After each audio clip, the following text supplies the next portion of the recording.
All right, this is 6.8.8, our applied lab, formatting a class presentation on Play-Doh.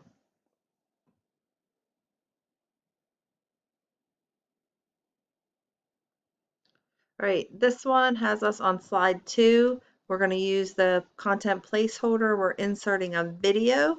So I'm going to click on the video one, and we want the Greek video MP4. We're going to click that insert.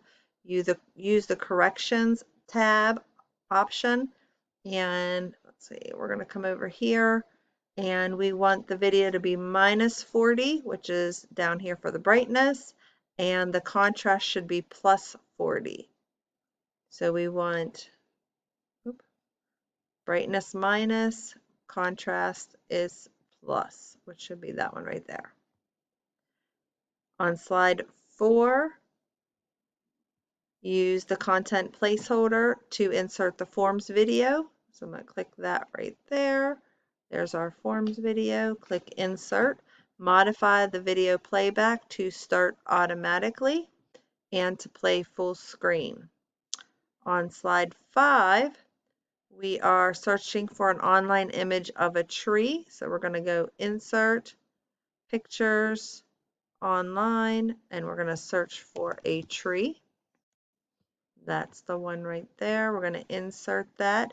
Position the tree under the cloud on the far left, right there, and search for an online image of a book. So I'm going to select here, insert, pictures, online pictures. This one I'm going to type book.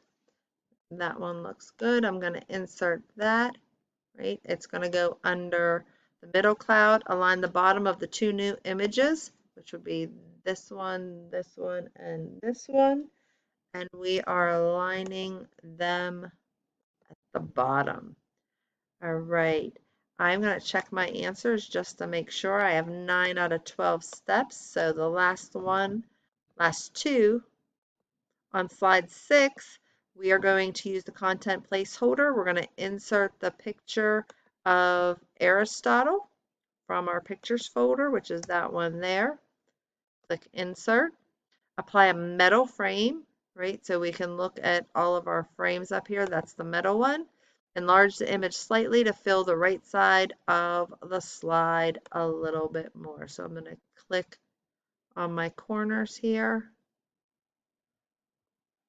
My cursor doesn't want to work with me today. When we get that double-edged arrow, check your answers. We have 12 out of 12. That's it.